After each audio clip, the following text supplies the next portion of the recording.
Namaskar and good morning to all. Uh, we are here today for the for one of the seminar as a part of the series of webinars on inventory valuation under section 142(2)A of Income Tax Act. You all know that we have already conducted several webinars, and in most of the webinars, our council member CMA Navneet Jain sir was the keynote speaker, and today we are delighted to get him again. Despite of his busy schedule, he took this what should I say? It's not a pain for him. He is happy to share his knowledge here on this new area of opportunity which has been opened up for the CMAs in during the last year's budget. So today we will be again discussing on the topic inventory valuation under section 142(2)A, and our speaker is CMA Navneet Jain sir. Uh, over to you, sir. Thank you. Thank you, Rajat sir. Thanks a lot. Good morning to all the persons who are present over here. Rajat ji, I can't see the you can say persons who have joined. I'm not able to view that. Just see to it if I am able to view that. In any case, I'm going ahead. So before I start, let me congratulate our TRD department who always took pains. As and when I request Rajat sir, we need to you can say help the members and organize certain program. He is always very quick. He, Tinku ma'am, they are Priyanka ma'am, they are really very quick to organize the programs and organize in a wonderful manner. So not today. I hope that you might have attended few of my programs earlier also, wherein we had discussed a little bit about the section 142(2)A when it was you can say brought in as a provision under the Income Tax Act. So in the meanwhile, we kept on going to the various commissioners, meeting with different officials, having detailed interactions with them. So during the interactions, we came across various things and which I would like to share with you during the course of my discussions. My request to all of you, because this is a one-way communication so far as verbal communications are concerned. So I request all of you to please feel free to, you can say, put across the messages. I'll keep on reading the messages also during the course of my discussions, deliberations, and we'll keep on taking that up one by one. We hope that our PRVP may join in between somehow. Uh, First of all, congratulations to all of you because a referendum was there and everybody participated, and that was a good thing, good outcome. And we will ensure that whatever happens, that happens for the best of the our profession. That will be there. My request to all of you, please keep on sharing your you can say concerns through the help desk also. We have already created one help desk and which is being monitored throughout, and wherever you feel like any issue is there with regard to any particular matter with the institute or any other matter, you please feel free to go to the help desk, select the respective department and raise your concern. These are the few things which I wanted to bring before you. Now I would like to delve upon specifically the section 142(2)A. Earlier also I discussed, for the sake of the persons who didn't join earlier my sessions, I'll be discussing a little bit about the background and then we will go to the we will deep dive into the specific provision and along with the assessment, some sort of assessment processes. I'll be discussing upon the format also. I'll be discussing upon the various inventory valuation reportings in the various annual reports, that also I'll do. So many things are there. So we will be discussing one by one, different aspects are there. But my request to all of you, all the persons who are attending here, my humble request to all of you is there that we need to create an awareness about this provision among the industry, among the professionals, our other professional colleagues also. because this is such a provision which today might be it is a new one, but let me tell you, uh, as and when the you can say time passes, it will keep on becoming strengthened and strengthened. And the thing is that till date nobody has paid any attention to this particular aspect. Let me tell you frankly, and that was the main thing because of which this has come up. I still recall a few of my sessions with the income tax officers. We keep on conducting sessions for the income tax officers since long. For the last more than 20 years, we have been conducting the sessions for ITOs, and we used to ask, how do you check the inventory valuation? And it was really a surprise for me. The inventory valuation, which is core to the profitability of the organization, was not being checked at all. On the one hand, there was a nobody took the responsibility with regard to the inventory valuation. So it was an open-ended area practically. So this thing was brought to the notice of the authorities, and they thought, okay, let us try to see to it if we can plug up some, you can say, plug up this loophole or not. So we had the detailed discussions, and then authorities came up with this thing. We had requested for different things. In fact, we had requested for you can say some sort of certifications, also some sort of different type of verifications also, maybe linking it with the cost records also. But let me tell you, government is very clear nowadays. Government knows that okay, there should not be too much of compliances. Certifications are not, nobody is in favor of any type of certification. As and when we meet the persons, they always keep on asking, sir, we want this type of certification, we want this type of certifications. Uh, Look, we are, and as a year of years, we always go and meet the different officials in the different government departments. And one state way you can say thing is coming up from them. Sorry, no certifications, no more compliances. Only thing is that whatever the compliances are there, they must be enforced with full force. So remember one thing, if we are whatever the you can say compliances are till there, maybe it might be a cost records compliances, it may be a cost audit compliance, it may be another your related party compliance, it may be income tax compliance, any GST compliances, audit compliances, mapping of the data, the government is going to enforce that fully.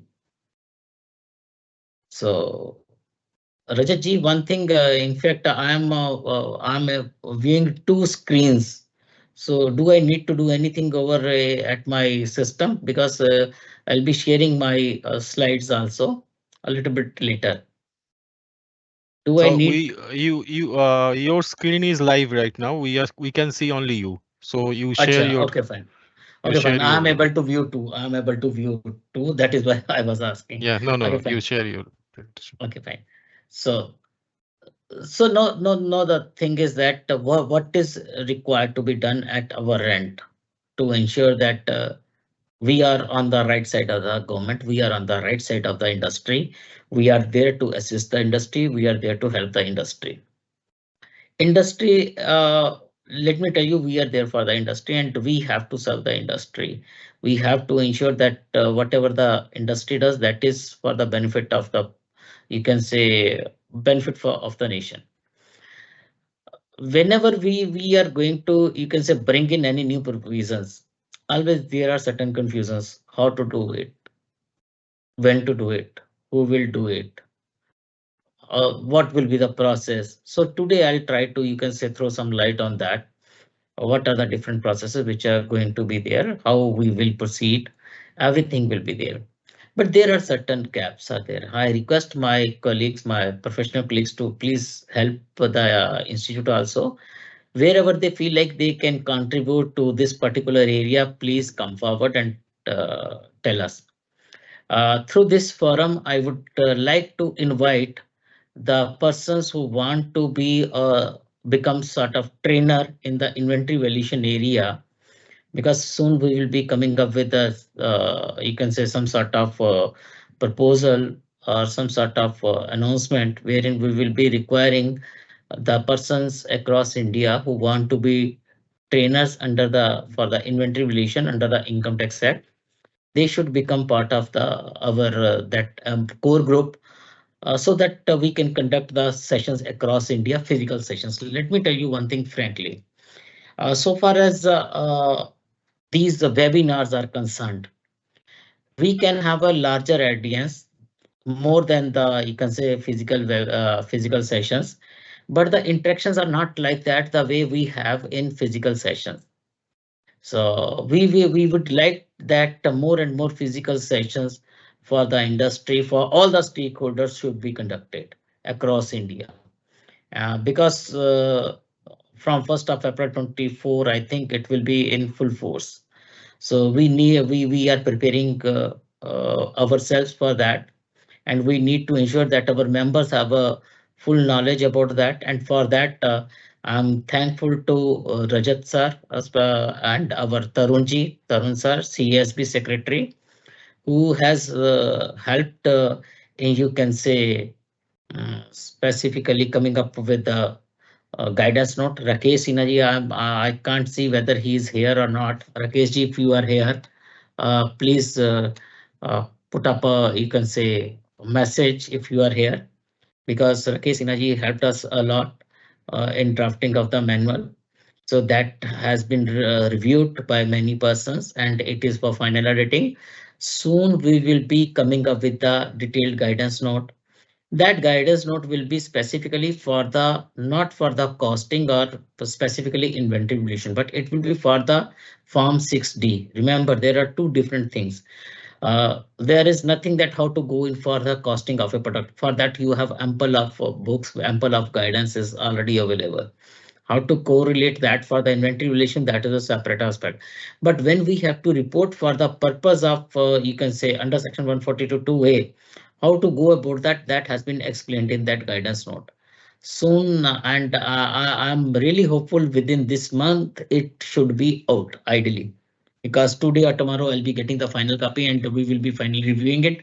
Then it will be going in for first final review by our main board, and then it will might get released.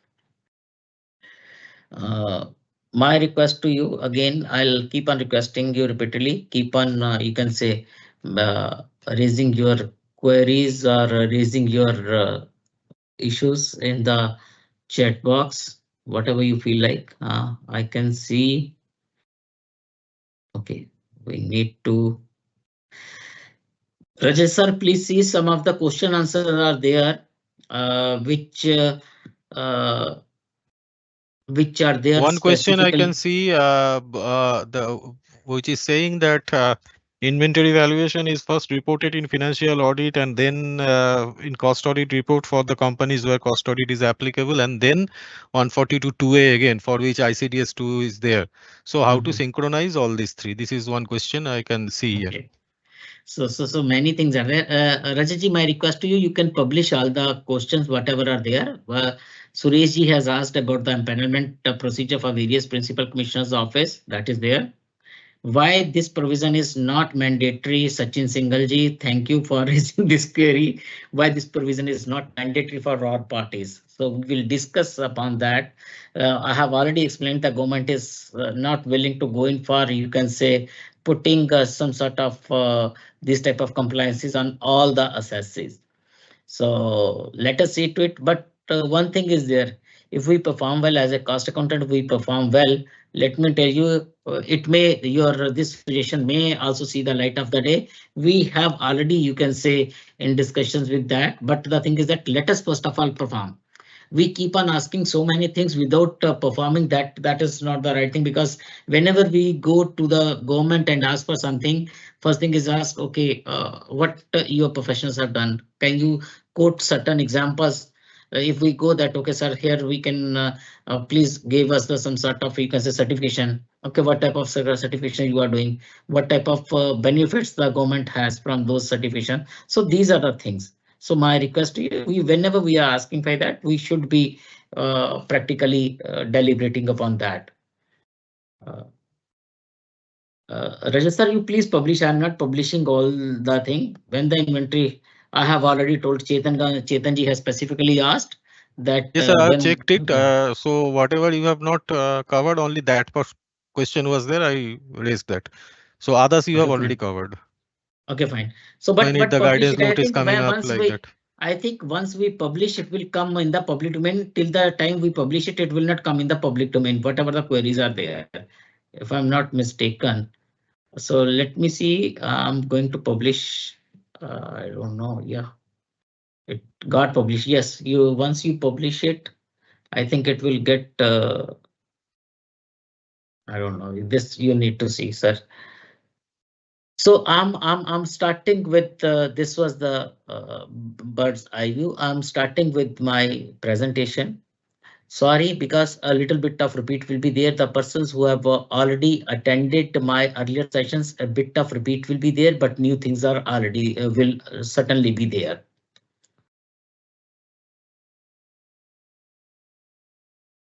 I have kept my chat box open so that as and when you feel like you can just tell me.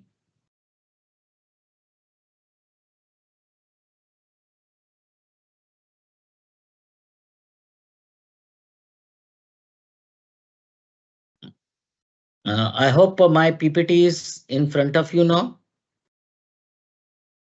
Rajesh sir, Yes, somebody has to make respond to it, me. make it, Hmm? please, make it slideshow mode. It is Presentation there. mode.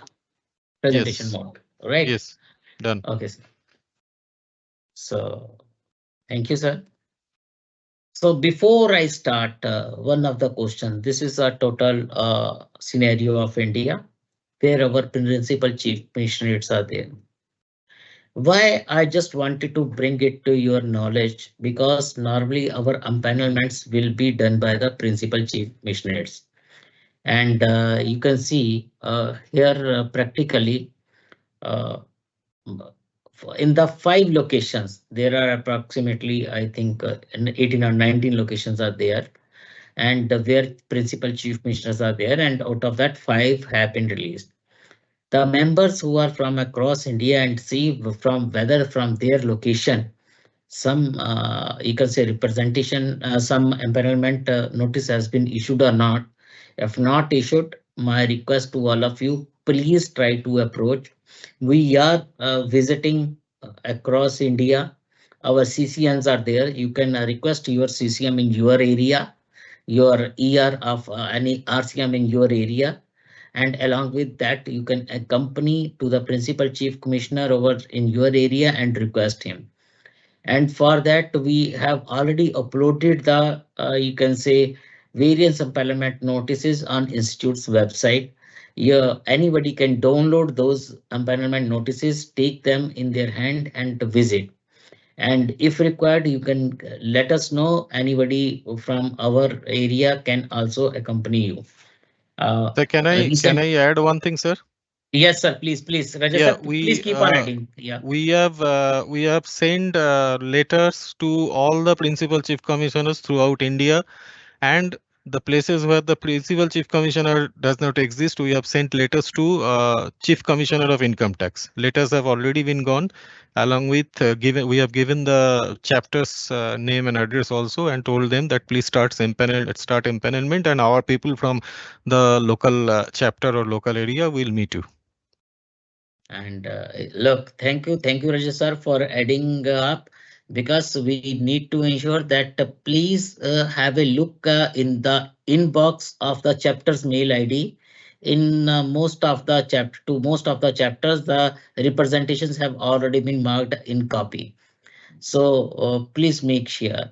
And if you have not got, if your chapter in the concerned area has not got that letter, please get in touch with the Rajat sir or get in touch with me. We will try to ensure that you receive the copy so that you go there and start the try to get the empowerment process begin immediately.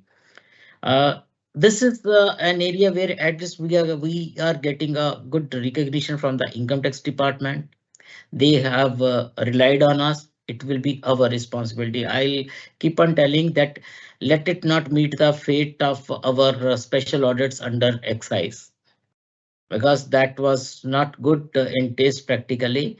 And I really hope that all the members will put in their best to ensure that we are able to perform over here.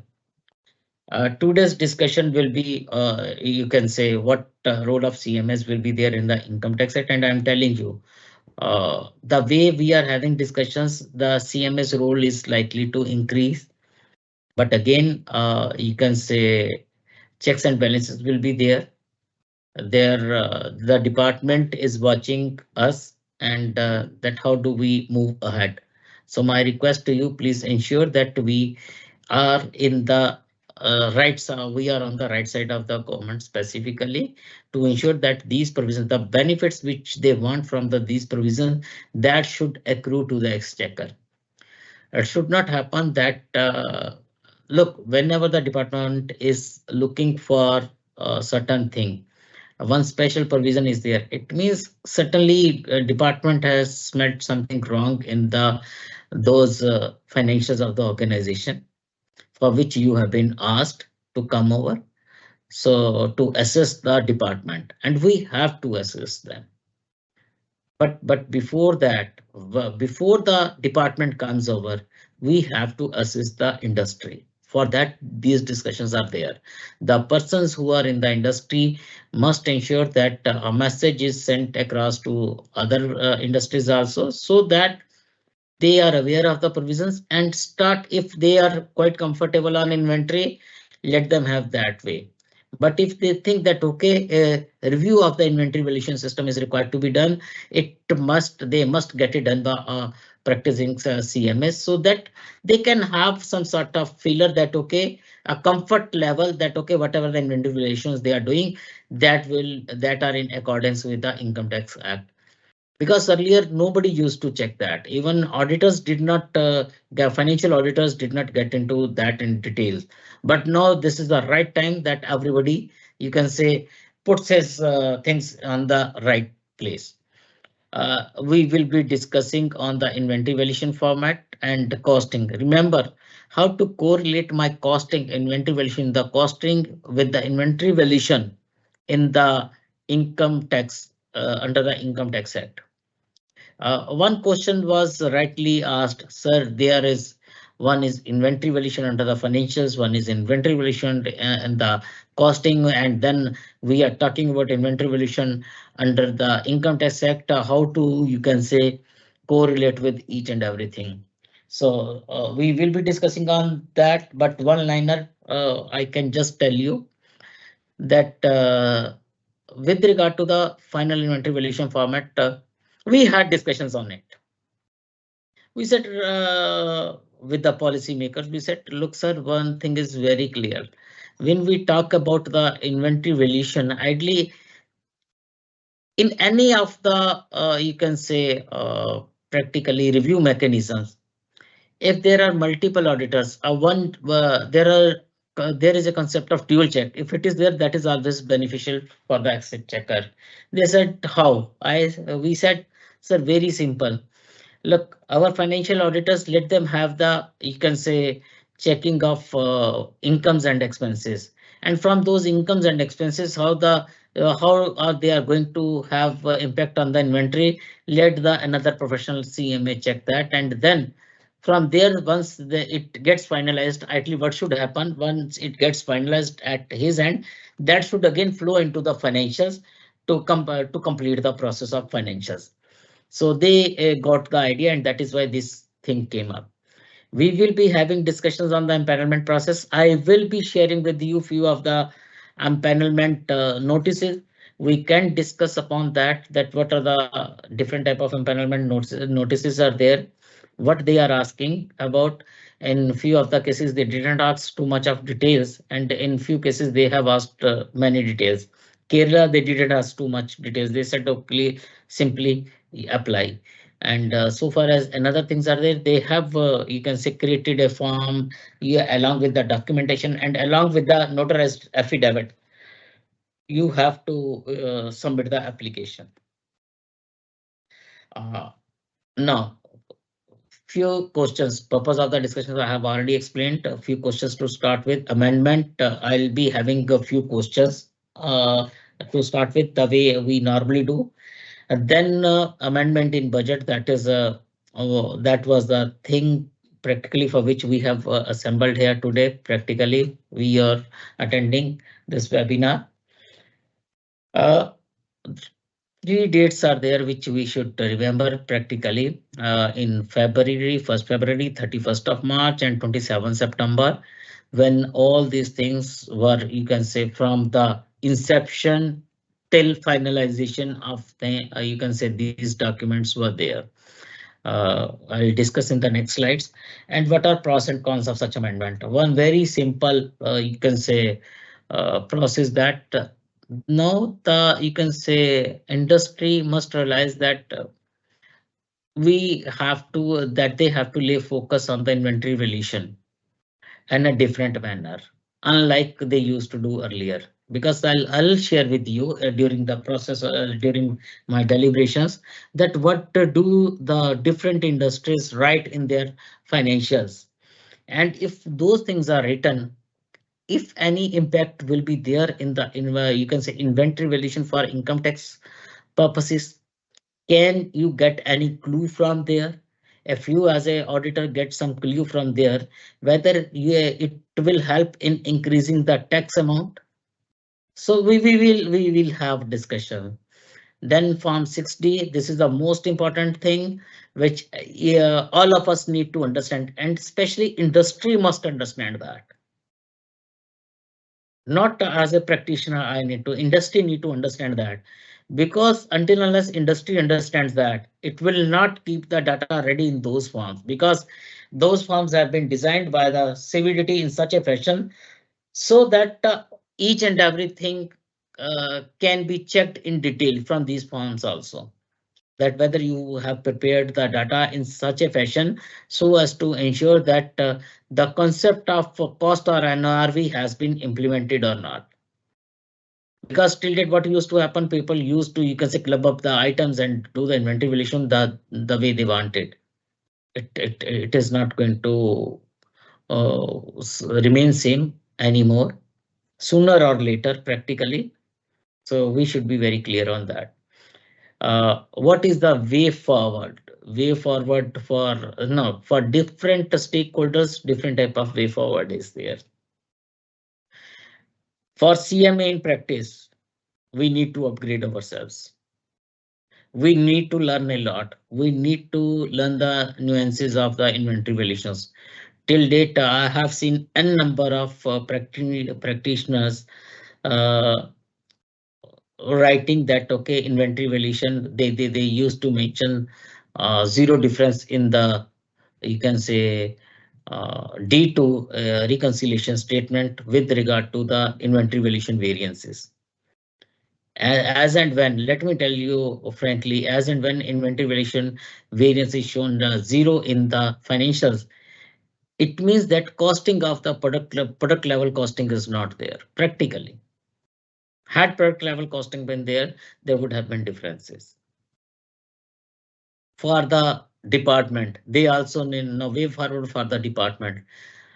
Department officials need to cope up with this provision, new provision, need to understand some sort of, you can say, awareness programs need to be created across India by all the chapters, jointly with the income tax department, or maybe wherein income tax department is invited, so that we can create, we can tell them, okay, this is the provision, you can take the help of it. Also, the, you can say, chapters must have various programs on this aspect for the industries. We need to create awareness. Awareness cannot be created by the person sitting at HO only. It has to, you can say, it has to be from at the bottom level, that is at the chapter level. So they need to start working, because once they start working at that level, it is going to help the local CMS. So remember this thing, and certainly way forward for the industries there.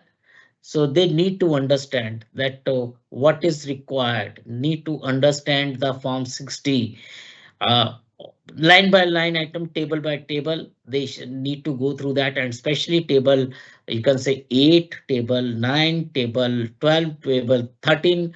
These are the few tables where they should lay their focus and try to understand what is required to be there. And they should, for the year, already 1 year has gone wherein the things are not like that. And I still recall we had suggested at that point of time at various forums that the organization must take care of that. And as a pilot project, they must try to go in for the inventory, you can say working out the inventory valuations in a fashion so that they can take in case of any, you can say queries come up from the department, they should be able to answer that accordingly. Now, at this Form 6D is there, which was released in on 27 September 2023, the organizations can have a look so that for the year 23-24, they are able to, you can say, they are able to, you can say, modify their inventory valuation systems to suit the requirements of the department. A very big question is there, can we expect any behavioral change among corporates or another SSCs or other SSCs? We and my experience, the way my experience goes, we can certainly expect behavioral change among corporates and other SSCs. And this is bound to happen, not today, but let us wait for a few months and it is going to happen. I still recall uh, our cash for notification, that circular was issued in 2003. And for many years, the no takers were there. And but as and when the excise department started asking for it, so suddenly industry became aware of it and everybody started asking for the, you can say, cash for certificates. I still recall my one meeting with the, you can say, excise commissioner at that point of time in 2016 or 17 at ITO. And when I asked, sir, how the things are going, he said everything is okay. We are not getting so much of recoveries from normal excise provisions, but yes, now cash flow has become to their rescue, and they were recovering a lot from the applicability of the cash flow only. Sooner or later, it is going to happen with this also, but only when we, as a CMA, actually live up to the expectations of the department. This we will be discussing a little bit later. Can the amended section 142 create a sense of product level costing in the organization, leading to efficient, effective utilization of resources? Uh, Let me tell you, one thing is there. We are having a system of, you can say, maintenance of cost records under section 148 of the Companies Act, and some of the companies are covered under that. But when we talk about section 142(2)(a), it is applicable across SSCs. And once section 142(2)(a) is there, it means it doesn't differentiate between a corporate SSC or a non-corporate SSC. First thing. And even in the corporate SSC is doesn't differentiate between the SSC which is under cost records mechanism under section 148 or not under that. So practically, what is going to happen? Now, if we go to the form 6D, what is going to happen? We will find out that there they are asking about product level costing or NRV.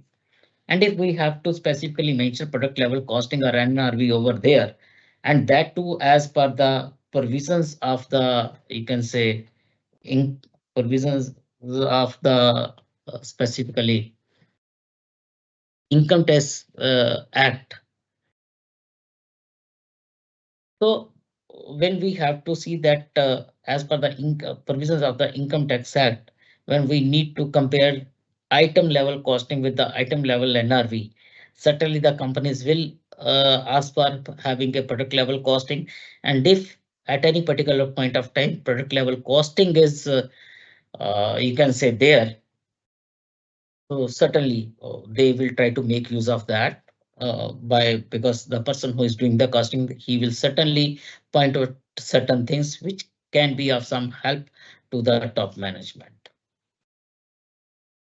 Where the new provisions under Income Tax Act will create more opportunity for CA professional. Certainly, it is going to create more opportunities for both the professionals. It is not only Section 142(2)(a), but practically at the back end, we even where was Section 142(2)(a) is not applicable, because not applicable means has not been implemented for that particular organization. Even then, the organizations will try to improve upon the systems, thereby certainly creating more opportunity for us. Inventory valuation under Income Tax Act can be done by a professional, by any professional other than CMA.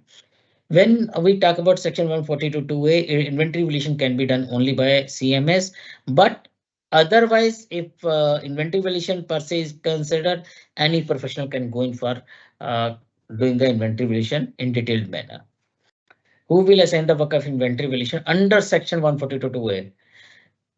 Under Section 142(2)(a), four category of profession, you can say income tax officers are there: commissioner, principal commissioner, chief commissioner, or principal chief commissioner. Any of the four officers can assign the work of inventory valuation. Can companies directly assign the work of inventory valuation? I think companies can assign the work of inventory valuation. Uh, Rather, it will be a better thing, better option for all of the organizations to assign the work directly. The reason being because uh, this way they will be able to get their data review, inventory valuation data reviewed, their costing data reviewed. That will certainly going to help them a lot. Remember what is happening nowadays. Just a few, more than 1 hour back, I was having a discussion with one ITO, and it was there that no, everything is online. If everything is online, simple thing is that whatever the backup data you are having, that is going to support you. So it means if so far as inventory valuation is there, my data must speak my work. It should not happen that I have to go and explain, because days are gone when any person used to go to the assessing officers, used to tell the way he wanted. It is not there. No, everything is getting documented. If all the documents are required to be provided online, and these based on those documents only the final assessments are there, remember, the more good documentation will be there, the more at ease we will be. If our documentation is such that tomorrow 2 or 3 questions come up, it will be very difficult for anybody.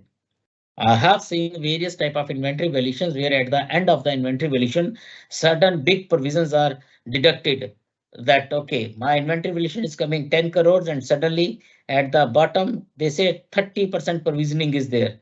Why 30% provisioning is there? Whether it is allowed under the Income Tax Act at a one go? And should I have compared my each item of inventory, each item of inventory for cost and NRV? What should have been there? For that, we need to go through the relevant, you can say, income tax computation disclosure standards, and there we can have a look that how to go about that. We need to understand the ICDS mechanism also. Uh, when will the work of inventory valuation under ITA be assigned? Earlier, this question we were in, you can say, fixed that when this work will start. But if we see the empanelment notices, those are being done for 2 or 3 years. Delhi has, you can say, 24, 25, 25, 26, 26, 27. The Delhi department has asked for 3 years of empanelment beginning from 1st of April 24. Other income tax department has also asked for the same. So it means hopefully from 1st April 2024, sometime down the line, maybe a few months later, the work will start flowing in. Not much of a work will be there, but certainly it will be there.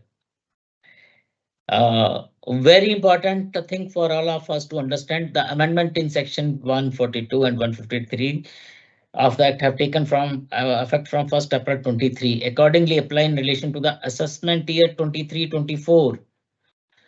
Accordingly, apply in relation to the assessment year 23-24 and subsequent assessment years. So it means the amendment in section is effective from 1st April 2023. Circular number 1 by 2024, 23rd of January 24. This new circular came up and which have specifically mentioned all these things. What type of report is to be given? Report is to be given in the form 6B. We will be discussing whether any such report or inventory valuation is available till now. I was really, you can say, happy to see or amazed to see that even in the inventory valuation empanelment forms, they have mentioned that we need to specify whether we have done the inventory valuation work under the Income Tax Act earlier. So practically, this is a new provision. There should not be any, but somehow they have included it. Means for the next years, this same empowerment form will be there. And as of now, any such report on inventory valuation is not there because this is a new format which has been brought in. Whether banks can ask for such type of reports from borrowers in future, this is a major thing. Once the department of bankers come to know who have given the money to the, you can say, assessees, and they are aware of, they become aware of that income tax department is asking for the, you can say, inventory valuation in such a detail, and that too only for the assessment purposes, and wherein they have bankers have put in their crores and crores of rupees. Can't we expect that they may ask for those type of reports? We can. We should expect. And for that, I'm telling you, the industry must take note of this major amendment.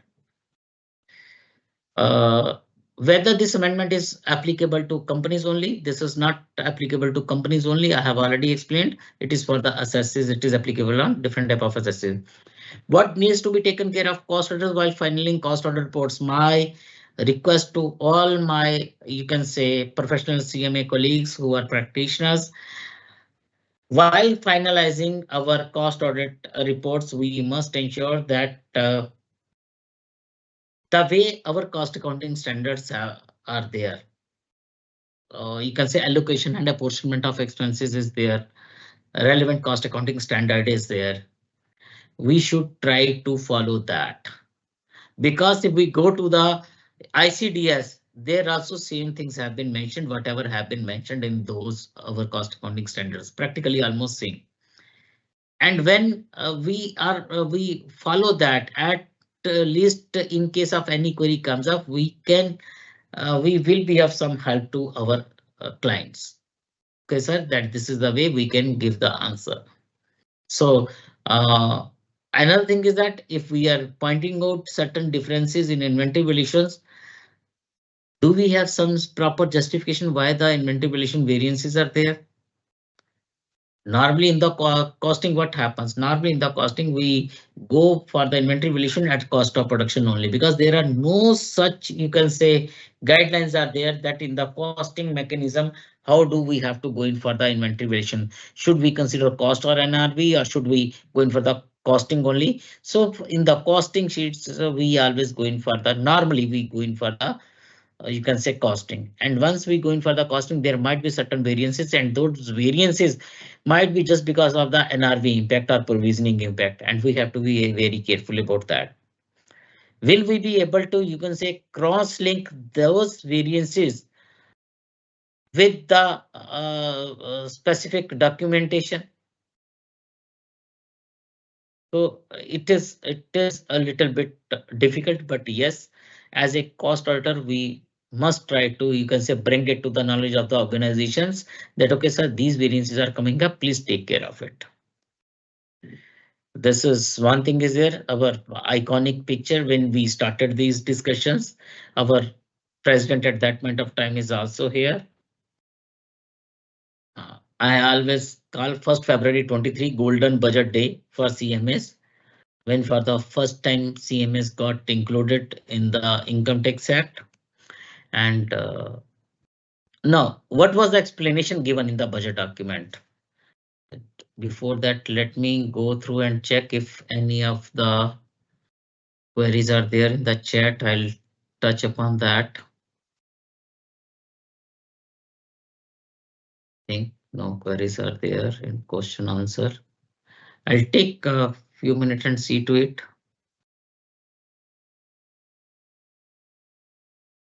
Because we are not used to, you can say, talking one way. Uh, I'm just checking if any queries there. I'll touch upon that. Audio, please. Somebody has asked about the Sir, ma'am audio. Yeah, ma'am, please. sir, in the published section under Q&A, you find the questions which have come up. Are you able to see that? Yes, yes, ma'am. I'm just going through that. Thank you, ma'am. Okay, I'm just going thank through you, sir. that. Thank you, ma'am.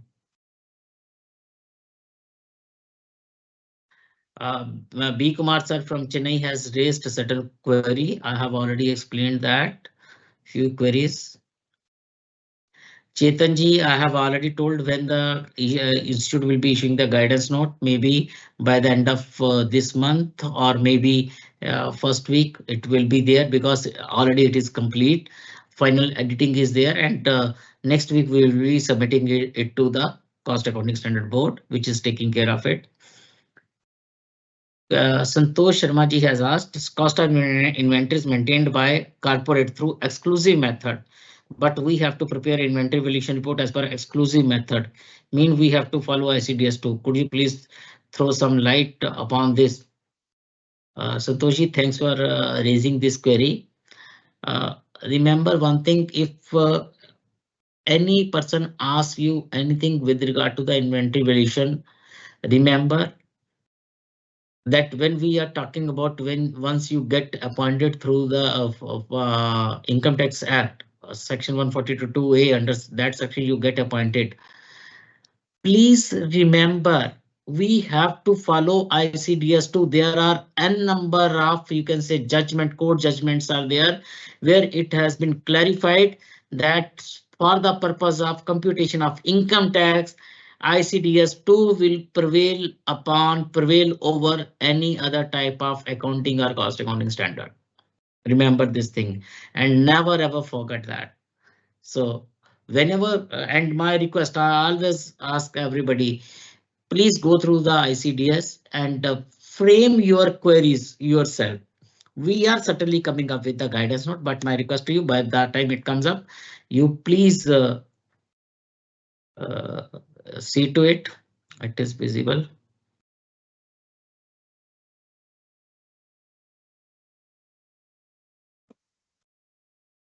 One query is there. Anupam Pramanik ji has said, income tax department will panel cost accountant firms for which eligibility criteria. Please advise your findings. I'll share that eligibility criteria, not an issue. Next one is, please explain inventory valuation practically with one example of company. Mahalakshmi ji, we will be having separate, you can say, workshop for that. In these sessions, the purpose of these sessions is right now to create awareness about the provision. And once you can say we are going in for, you can say, having a detailed workshops, then it will be explained with the examples. I have one very small example. I'll try to touch upon that. A very crude example, very simple example is there with regard to the inventory valuation, not with regard to the costing, but with regard to the trading product is there. That I'll try to touch upon. Inventory valuation as per CAS 2 and Index 2. Is there any reconciliation required? Devendra ji, in fact, if you go through the, you can say, inventory valuation as per CAS 2, as per CAS 2 is for capacity, not for inventory valuation. So there seems to be, I think you might have asked about ICDS2 and Index2. So far as Index2 and ICDS2 is there, if you go through the, you can say, income tax returns and the tax audit report, there they have specifically mentioned that there are no variances so far as computations of Index and ICDS2 are concerned. So this is the normal thing which you can say are asked. Rajesh sir has already explained. Thank you, Rajesh sir. You are giving the answers side by side. Thanks a lot for that.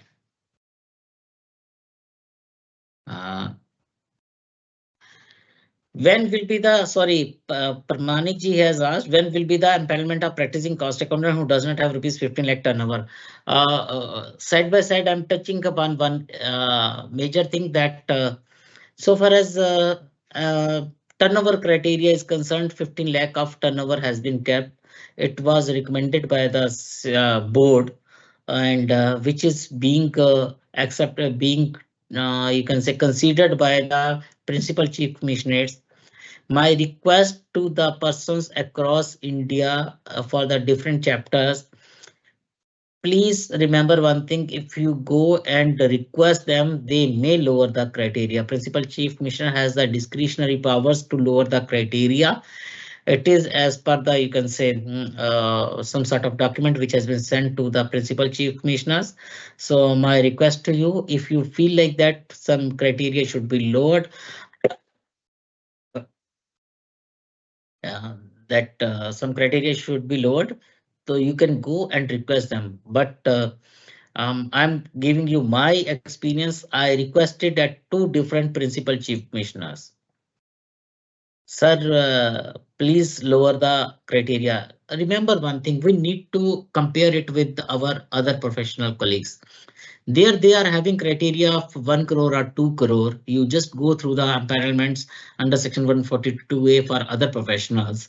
So they are having a such big criteria. We are at 1/10 and still we are asking, sir, please lower it. And what type of you can say fee we are expecting? We are expecting a higher, much higher fees over here. So should we be asking for that? And there, one thing is there, Anupamji has specifically asked that other cost accountants are there. They might not be having, you can say, turnover criteria of rupees 15 lakh. My request to you, just go by, not go only by the turnover criteria. Apart from that, few another criteria are there. I'll be discussing upon that. Qualified and competent persons are already there, but remember one thing, so far as initial phases are concerned, I think the persons who are having good experiences in these areas, they must try to, you can say, they must try to, you can say, show competencies of CMS to the department. Because if we are able to show our competencies, we might be able to get much more than which is, you can say, which presently we are having. So any threshold limit for company turnover or for conducting turnover inventory valuation? There are no threshold limits. It is purely if at any stage of you can say proceedings it is there. Which method should adopt for valuation? LIFO, FIFO, NRV, or cost or at cost? So far as the we you have Sandeep ji. NRV or cost is as per ICDS 2, and within that you are having FIFO or weighted average. LIFO is not used as per the ICDS 2. I'm just touching upon the queries. Uh, what if the inventory valuation is less when compared to the invent value reported in the assessment? How the department will take it? A very good query, P. Kumar ji. No, let me ask one thing from the audience, one query. Can we expect that the department has already smelled something wrong, and once we go and work upon that and we are telling, no, sir, whatever you thought that is wrong, rather his inventory instead of going higher is lower, you can say is less than when compared to the value reported in the, yes. So, sorry, I'm taking it otherwise. So if inventory valuation value is less when compared to the value reported in the assessment. Okay, right, I was going right. So suppose he has reported 1000 rupees and you are telling it is 500 rupees. If you're going to lower, what is going to have an impact on the tax? It will be a lesser. Yeah, it means you are reporting that his uh, profitability is gets reduced. And if its profitability gets reduced, lesser tax will be there. Where firstly, can it happen? And I think it cannot happen practically. It should not have happened. And if it is like that, you one person need to prove in detail why it has happened. Whether it is just because of one reason that the assessee has inflated the inventory valuation because it has taken the loans, or something else is there. And that you can report, but you cannot ask that you have to report separately, not in Form 6D somehow. It is suggested to conduct physical program. Ravi Sani ji, my senior, my earlier council colleague. Thank you, Ravi ji, for giving the suggestion. And Raviji, we will be requiring your help over here. He has also suggested that we should be conducting physical programs on inventory valuation. So we are certainly going to do it because we are right now, we were getting so many requests across India. It was not, we were not able to cater to that. Holding physical seminars. Tomorrow I'm having a physical seminar at Kolkata where I'll be discussing on the practical, purely practical aspects with regard to the inventory valuation also, apart from whatever I have discussed now. So my request to the persons from Kolkata or nearby areas, if they are there, please do come there. We will be having more discussions over there. And I think in pharma industry, the inventory valuation depends a lot on quality. For example, close to expiry or expired goods, the inventory value becomes less. How to address the issue? Kailash ji, this is a very simple thing. We have to go in for the NRV, and NRV how to work out, that is specifically mentioned in the ICDS 2. We don't have to go see here and there. There are no assumptions, nothing like that is there. Just follow ICDS 2 specifically and you are through with that. Chaliye. Now I'm coming back to my PPT. So the way I have touched upon the queries, I'll also touch upon the queries a little bit after 10-15 minutes again. Now, what was the explanations in the budget document when they introduced the inventory valuation? It was to prevent permanent deferral of taxes through undervaluation of inventory. They didn't say that they are evading taxes. They didn't say that they are paying less taxes. They said that department said it is permanent deferral of taxes through undervaluation of inventory. What is happening today? If today my closing inventory is 10,000 rupees instead of 15,000 rupees, what I'm doing, I'm paying lesser tax on 5,000 rupees, the differential amount. And next year, what is going to happen? That will become my opening stock.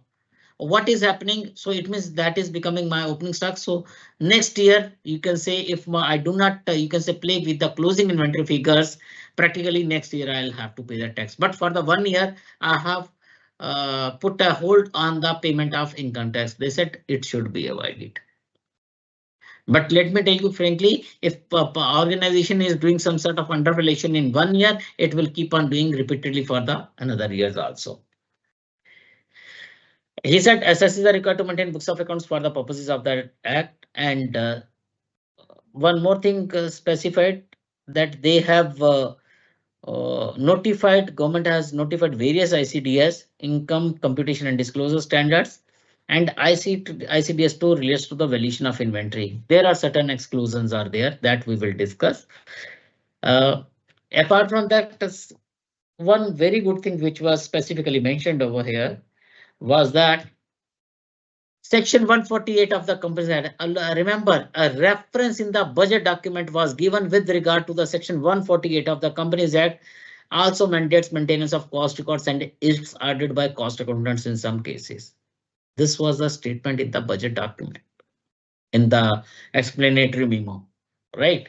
So it means the department is already aware of all these provisions and they can, you can say, refer to the inventory relations under the cost audit also if they want, rather than instead of going through the section 142 2A, it can be taken as a note. So that is why I told that we as a cost accountant must be careful about you can say disclosing about mentioning of inventory variation in the our cost audit reports from budget. So I'm just touching upon straightway to the provision.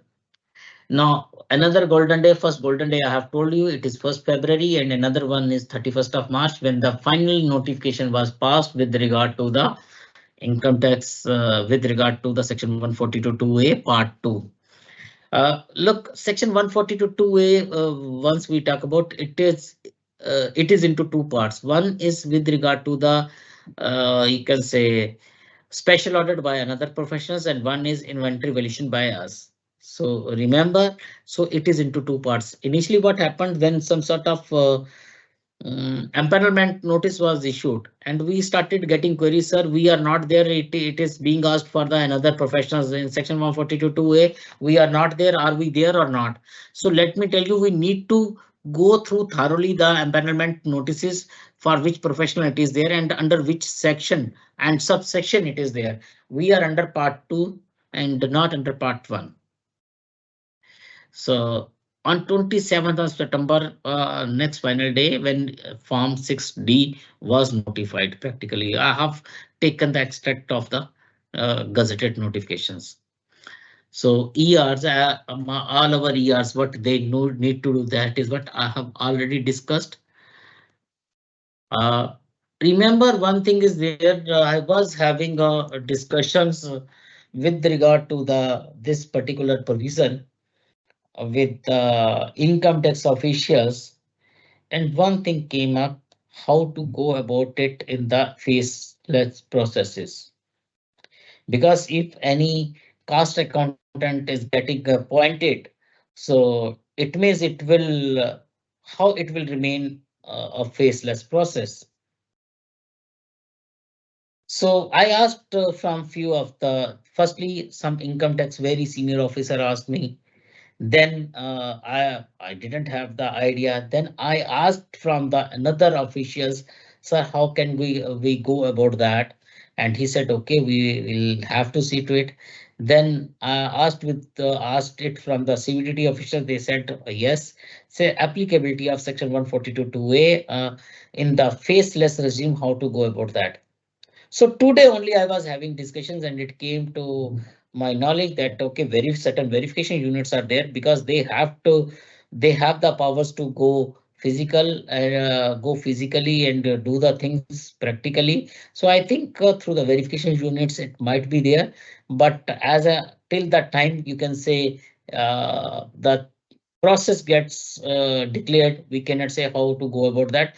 However, we will be having soon discussions with the department so that a clear process is defined how to go about that. Faceless processes. Now you can see the number of faceless assessments which are moving data as on 22nd of January 2023, which was available on the income tax portal that I have cleared, that I have shown. So this is I have already discussed. Again, this point I have discussed. Important point. Uh, Second last para I'm discussing. Before that, let us see that what is there so far as cost accountant is concerned. Explanation under section 142(2)(a) has been there, wherein the cost accountant has been defined. Cost accountant to mean a cost and accountant defined in section so and so of the CW Act and who holds a valid certificate of practice. It means cost accountant doesn't mean the cost accountant who will be working with the organization. It means the cost accountant will be the person who is holding a valid certificate of practice under section so and so of the Act. Uh, Next thing which I'll be telling straightway discussing is that for the purposes of simplification, we need to segregate the persons upon whom the orders can be issued in two categories: companies where cost record section 148 is applicable, where maintenance of cost record is required. Remember, we have not used the word where cost audit is required.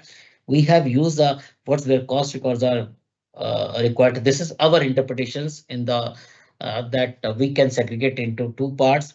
It means the organizations which are having turnover exceeding 35 crores and persons other than mentioned above. So in both the cases, there will be a different mechanism with regard to the inventory valuation, because in the first category of persons, it is clear that those organizations must have maintained product level costing. They cannot say that they have not maintained, because they, in their director's report and in their you can say auditor's report, they would have given the certification, they would have declared that company has maintained the cost records. And when we talk about company has maintained the cost record, it means item level costing is already there. They cannot go back on that. Uh, this I had written earlier that we should be going in for having a pilot project earlier, but now the not pilot project, but practically the audits will, or inventory valuations will be there for the assessment year 23-24. Now, let us see, my request to all of you, just see it from the angle of this thing, that there are different four major type of assessments are there. Where do we will fall? Will we fall into any type of assessment, or will it be there? This is what we are having. Summary assessment is there without calling the assessee. Scrutiny assessment is there. Then budget judgment assessment, and then income escaping assessment is there. So at which stage the, you can say, cost accountant can be called in for inventory valuation? That is a major area we will be having discussion. But for the three, scrutiny, best, and income tax escaping assessment, I think cost accountant's role will be there. Now I'm having a detailed provision with regard to the inventory valuation. What it states, we need to understand it before going to the income tax authorities, before reaching out to any assessing officer, so that we can explain this to them clearly. And as an assessee, I also need to understand that at what point of time it can fall back on the assessee. Uh, if no, it starts with if at any stage of proceedings before him, the AO, means any stage of proceeding. It might be at the closer, it might be at the beginning, he might be in the midst of proceedings. So he considers that it is required. The assessing officer, he has to keep into mind different things. What he has to keep in mind? Nature and complexity of the accounts. If accounts are complex, maybe I always tell that complexity of accounts is there. There are different type of businesses merged into one. So much of complexity is there, and the person is not able to understand. Volume of accounts, there are at least 30-40 plants are there, 20 plants are there, or lakhs of transactions are there. Line items of inventory is there into running into thousands and thousands. So that might be there. He might have asked something from the assessee, and he might not have been able to give the specific answers. For that, I'm giving you again one example. That in the faceless assessments, one of the ITOs I was just discussing a few days back, he raised certain queries and he asked for the certain documents. Instead of providing those documents, the assessee provided him the another documents just to pass the time, just to frustrate that person. So it means a doubt will be costed upon the correctness of the accounts, because the assessor is not coming up with the right information. If that is the case, multiplicity of transactions in the accounts. There are multiple and multiple of transactions in the accounts. Hundreds and thousands of transactions in different ledger accounts, and which he considers that it should not have been there. Specialized nature of business activity of the SSC. Scrap is there. Everybody knows scrap is there. Your construction business, your real estate business. These are the specialized nature of business activities where it is really difficult to come to know about the, okay, what is happening in the financials, inventory valuation, what is happening to the inventory valuation. Because if you ask anything, then n number of different type of standards will come into play, and it becomes very difficult for anybody to understand what is happening.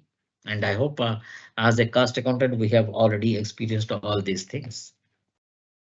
then it is then I'm coming up with that in the interest of revenue. Once he's going through the data and sees that it is in the interest of the revenue. I was asked one query that what if the valuation, whatever is being worked out, is less than the value which has been reported. We have to ignore that because that is not in the interest of the revenue and the in the interest of the revenue.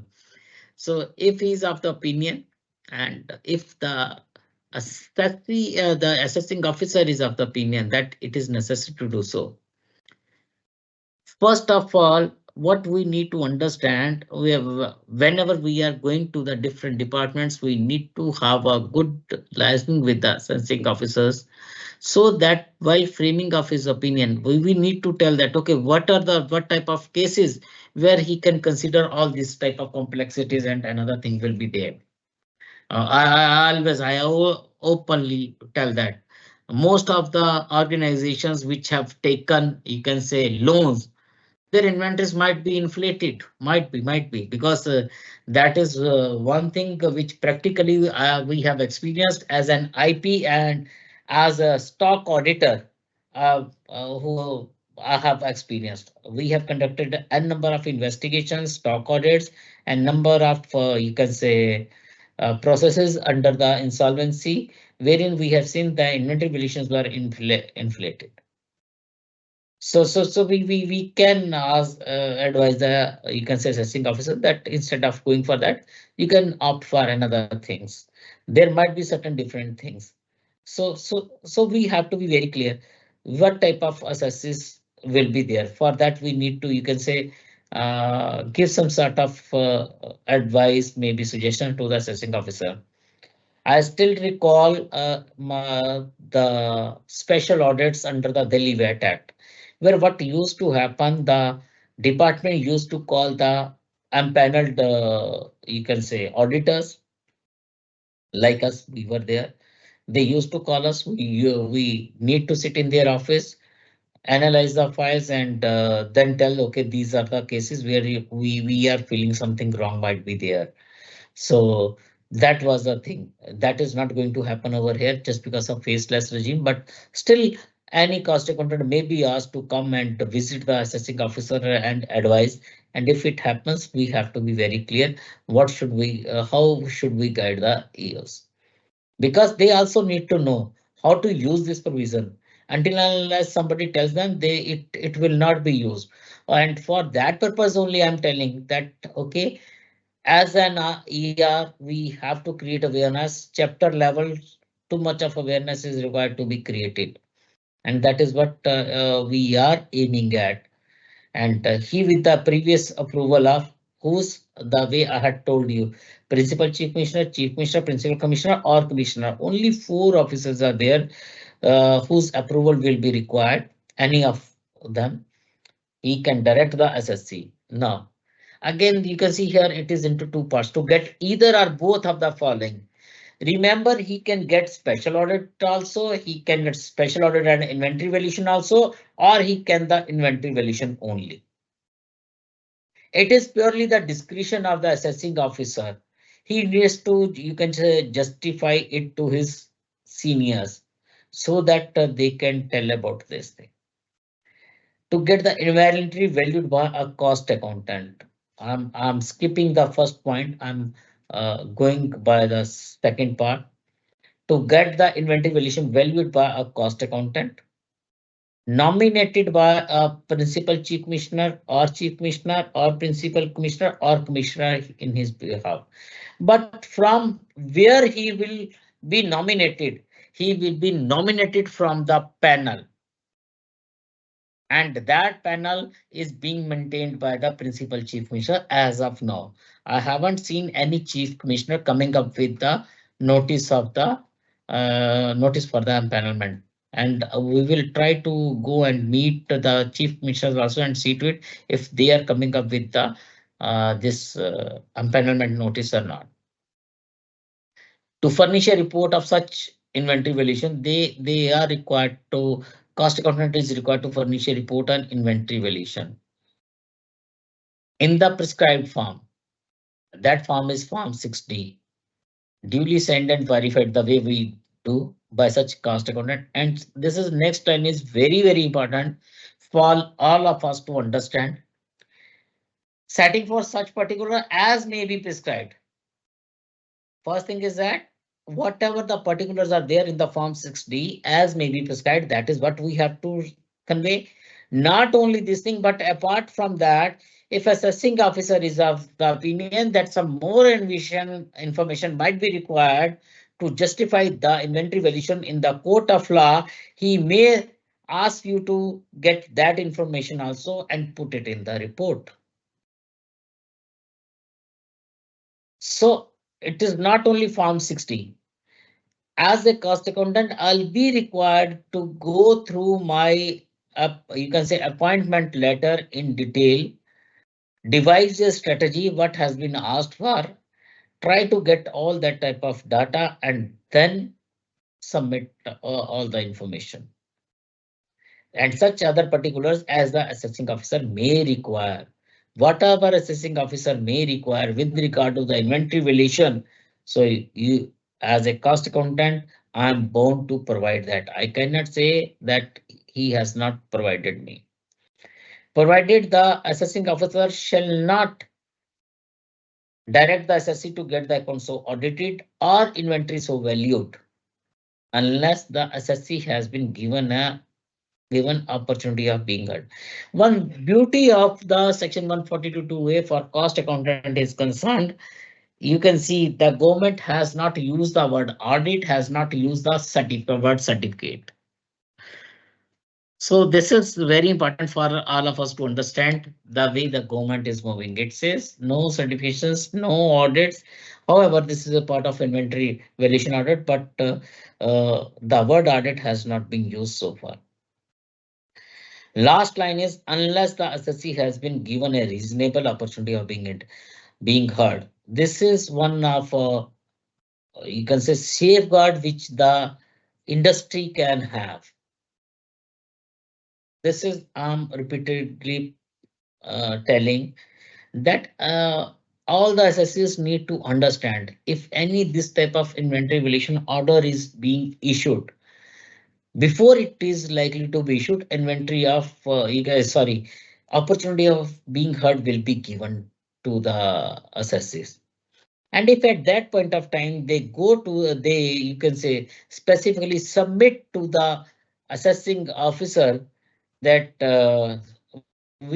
they have already got it reviewed by a cost accountant and some sort of you can say inventory valuation certificate or maybe some sort of documentation they are able to provide any type of uh, you can say documentation is there where UDIN has been already been generated like that. So it might be of some help to the industry, might be of some help to the industry. I repeat that. It is not that it will help, but it might be of some help because in few of the cases, I still recall with regard to the special audit under the service tax. When the SSC was able to provide some sort of documentation with regard to the that standard credit availments and standard credit utilization, some sort of certification he was able to provide. The SSC was not brought under the special audit under section 14AA. So same thing may happen over here. So we have to be careful if we are able to get this type of thing. Next, very important. As a cost accountant, we know what happens. That section 142, you can say, whenever any special audit order is issued, I have experienced under income, under excise, under service tax, and under Delhi VAT. Sometimes the assessors do not respond. And if assessors do not respond, what is going to happen?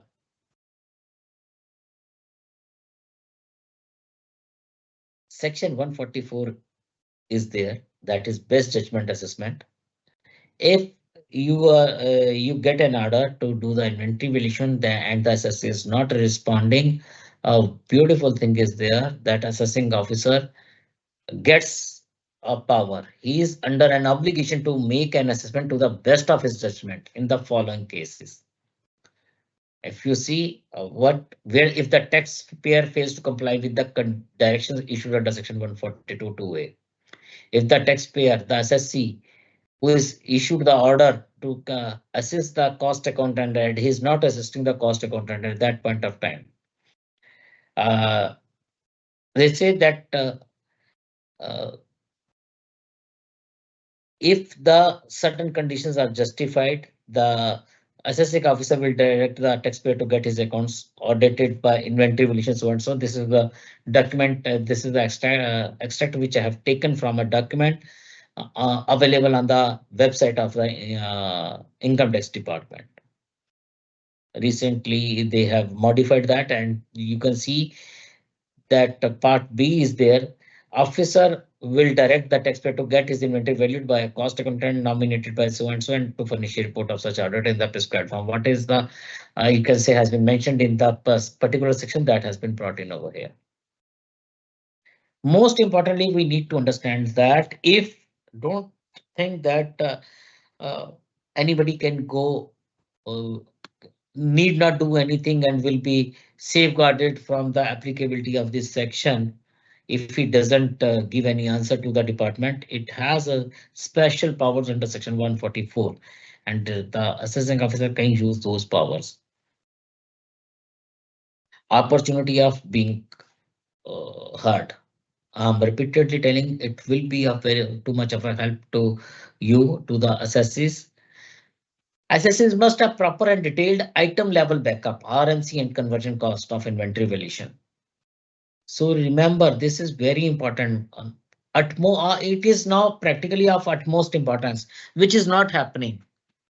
That we need to have this thing. I have seen many inventory valuations where the assessors say that they have you can say inventory valuation based on certain standards. Standard cost is there. Whether my ICDS2 talks about standard costing, standard cost, we need to see, we need to go through that. We cannot remember whatever is there in different type of cost accounting standards. We have to keep ourselves away from that if we have to do justice to this particular assignment. We need to focus on ICDS, specifically ICDS. Remember this thing very clearly. Now I'm coming to the specific rules. 14A part 2 rule, which form of audit or inventory valuation will be there. I'm now taking you to the specific provisions. This is rule 14A of the income tax rules. The report of inventory valuation of an assessee which is required to be furnished under so and so. Look, section 142 2A clause 2, they have mentioned shall be in form 6D. Yeah. Now this thing is for importance to everybody. This is practically you can say might be of interest to all the members, specifically practitioners, that who has to bear the fee, who will make the payment of the fee, whether the payment of the fee is ensured or not. Remember, and remember, when once I'm going through these provisions, you have to be very careful while doing the activity of inventory valuation. You need to justify how much time has been spent and whether the outcome of the time spent is relevant for with the you can say fee which you want to claim. Every chief commissioner shall for the purpose of, now they are talking about every chief commissioner, but till now practice is that principal chief commissioner. But till now principal chief commissioners are maintaining the panel, but they are telling that every chief commissioner. It means every chief commissioner might be taking the panel from the principal chief commissioners panel.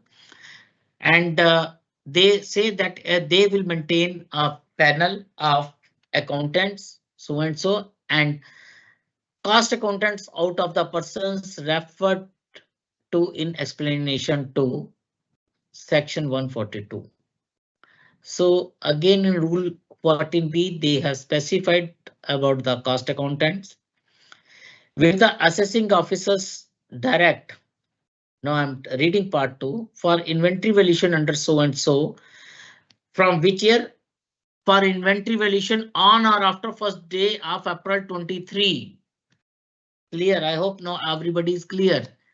Any inventory valuation on or after first day of April 2023. Practically that will start from the year 22-23 financial year and our assessment year 23-24. The expense of and incidental to audit or inventory valuation, including the remuneration of accountant or cost accountant, qualified assistants, semi-qualified and other assistants. You may hire, you can say, if you consider that some engineer is required for your inventory valuation, you hire them. Other assistants who may be engaged by such accountant or cost accountant. You can engage anybody to whom you deem fit. Shall not be less than 3,750 rupees. You can see a minimum is already there. 3,750 rupees. And not more than 7,500. Limit is 7,500 rupees, but for every hour. So you can see if you are able to perform well, how much money you can get for a single day of working. 8 hours of working, 7,500, 60,000 rupees per day. This is what we are talking about. Maximum 60,000, minimum, you can say how much will be there? Maybe 4,000, approximately, you can say 24 or such point, maybe some few thousand rupees at the 29,000 rupees. And then what has been specified? Very important. The period shall be specified in the terms of number of hours required for completing the report. You need to give. Remember, we are talking about every hour of the period. This is we are talking about man hour, right? And then we are talking about how much hours will be required. Then, importantly, we need to maintain a timesheet. As a cost accountant, we are not used to maintaining a timesheet. We have to maintain a timesheet if we get this data. We need to justify whatever we are claiming, whether that is correct or whether that is not correct. We need to maintain that. Once we maintain the timesheet, and we need to provide that timesheet to the authorities. And in the guidance note, we are trying to bring in the format of timesheet also. So the chief commissioner or the commissioner shall ensure that the number of hours claimed for billing purposes. Now, chief commissioner or commissioner, they have to ensure that number of hours which you are claiming for billing is commensurate with the size and quality of the report submitted by you.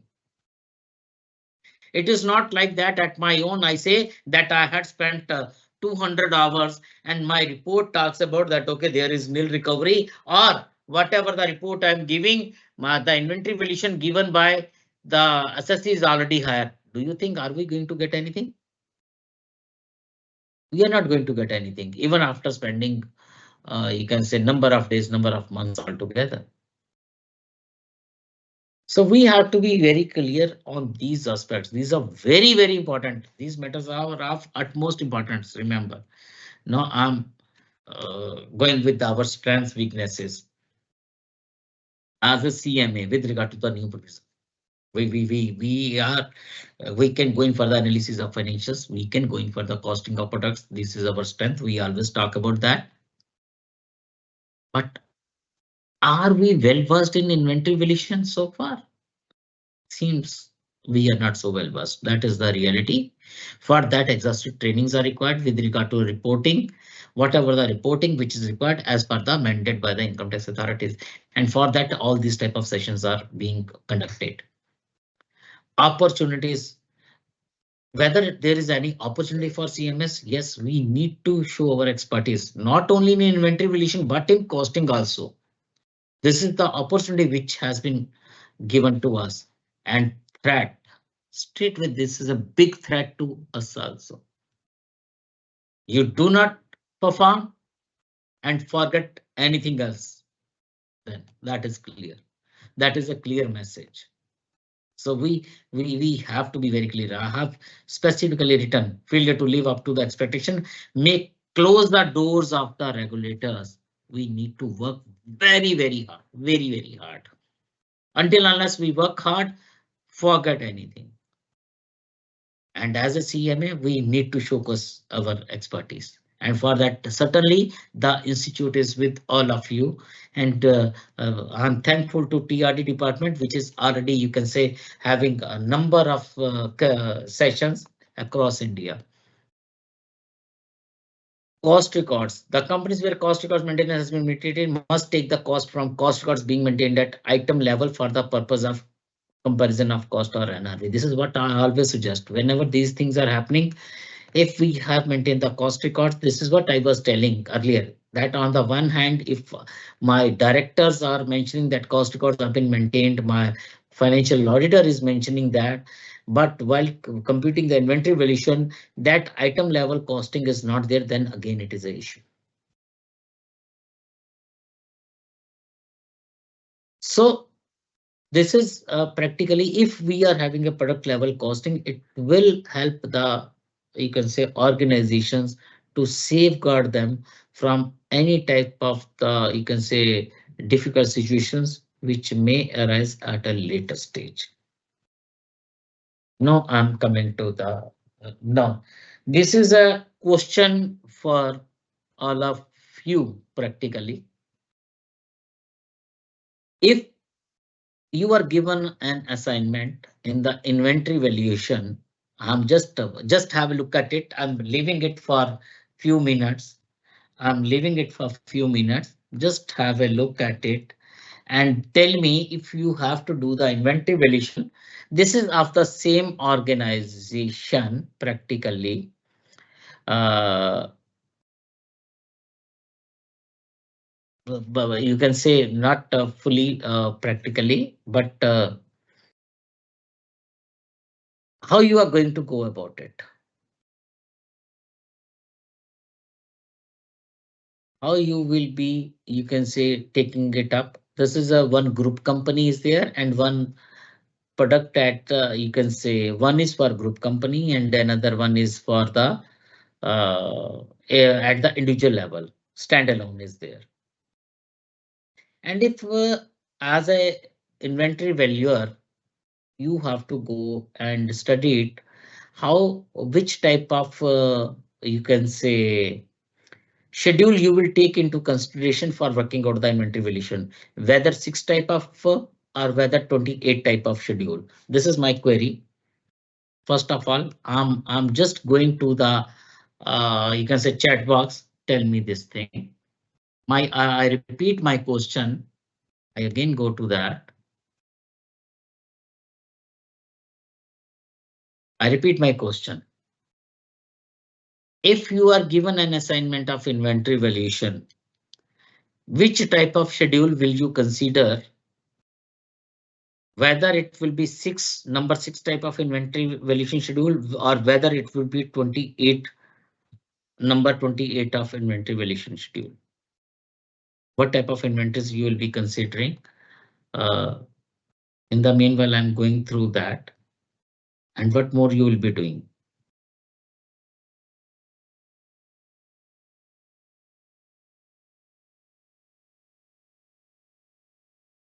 Thank you, Raviji. I will be, thanks for the message. Maybe sooner we, all of the few of the, I'll request the practitioners from Delhi especially, Next week, I'll request the persons who are interested, they can get in touch with me. We will be meeting at Lodi Road in the next week. Certainly, for sure, we will be meeting the persons who want to move ahead in this field. So my request to all of you through this forum, please, you can just simply send me a message, drop me, or can have a discussion with me. Wow, great. This many MNCs value inventory at standard price, which is far different from weighted average or FIFO. What great. We will have to see to it that how to go about that.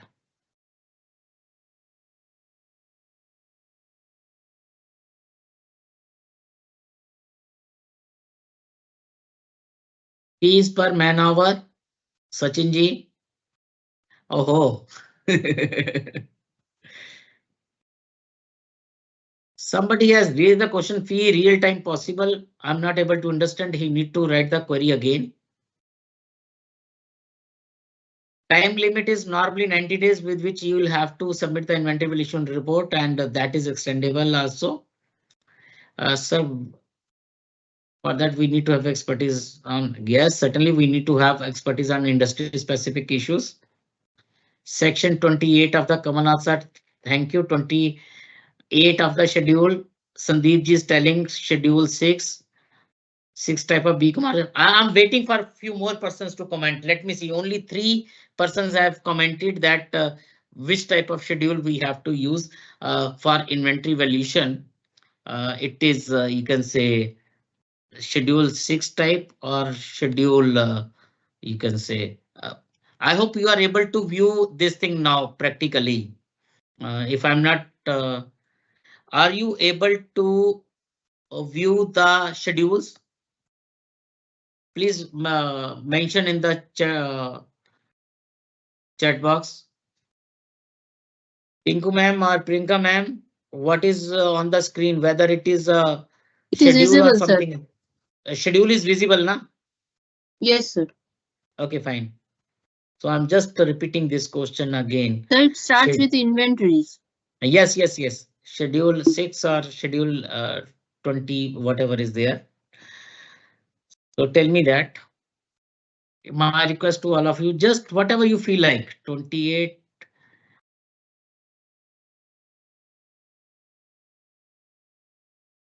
Raj Prakash sir, as of now, we understand this is per man hour, and we need to get a clarification because we had seen earlier also in few of the cases it was considered as a per man hour, not as a team hour practically. So we will straightway we will try to get the confirmation. But one thing is there, we will be getting the you can say fee only if my work is commensurating with the output. And organization where cost records are not maintained, not an issue. Even if they have not maintained, not an issue. We can go in for another thing. So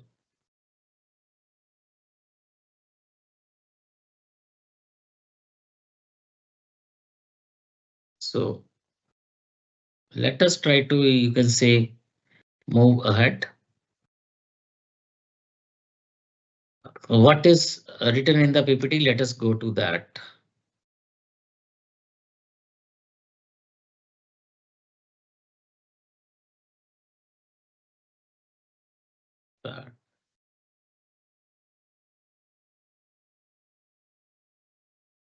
I hope now PPT is in. Now, let me tell you, so far as inventory is concerned, we have to consider all type of inventories practically, even if it is stores and spares or another things are there. Those are specifically taken care of in your financials while working out the consumptions of stores and spares. So I'm going ahead. Sometimes what happens practically, we need to find out from the different type of inventory valuations what is happening over there. You can see at the bottom line, inventories written off or net of provisions, right back of inventories are mentioned. What these are there, we need to understand this, and then we can identify that what we have to do. I'm going ahead with you can say inventory valuations in another organizations and see to it what has been mentioned with regard to the inventories in the various financials. They are talking about damaged and slow moving inventories and straightway amount has been decreased, whether it is allowed or not as per ICDS 2. That is what we need to see.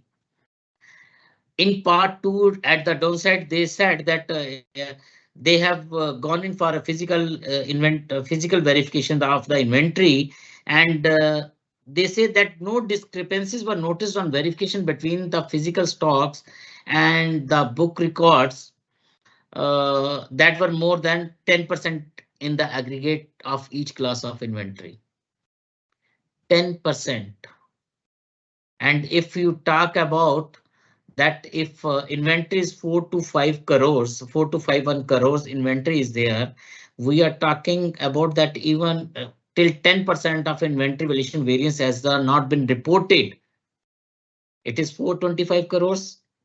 And out of 425 crores, details have not been reported. If anything is wrong there, how much of the tax impact will be there? 30% tax impact will be there. So remember carefully when we are talking about these things, we have to be careful. If they are telling that 10% have not been reported, it is a standard line everywhere in almost all the, you can say, organizations. We should be asking about that how much was the variances, how much were the variances? That is what we need to ask. Next one, you can see practically we need to go through this also, that what are the inventory valuations which have been reported over here, because these are we need to go through that. We need to keep a mix of the inventory valuations which are reported in the financials and see to it what have been reported here, and whatever have been reported here we need to cross tally that with the inventory valuations which have been reported in the financials. Next one is there. You can see here also closing stock of finished goods is there. Opening stock of finished goods and raw material and WIP is there. So this is, I have taken it from the ITR 6. We need to check it from there. Very important point which is there is ITR 6 in ITR 6, and our tax audit report is there. 3CD is there with regard to the quantitative details.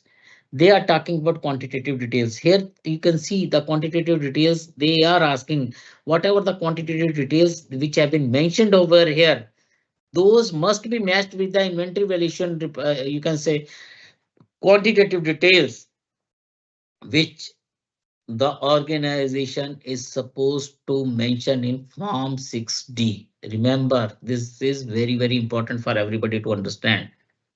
We have to report the quantities in Form 6D2. This is that you can say tax audit report. We have to mention the valuation of closing stock, whatever is employed. Next one is, this is that in the tax audit report quantities are there. Now you can see where the quantities are being mentioned. Quantities are being mentioned in your cost cost audit reports where section 148 is applicable. Quantities are mentioned in your ITR 6. Quantities are mentioned in your TAR, and quantities are required to be mentioned in Form 6D2. But the thing is that everywhere different type of you can say product categories will be there. Here they talk about principal items, quantitative details of principal items of goods, principal items of raw materials.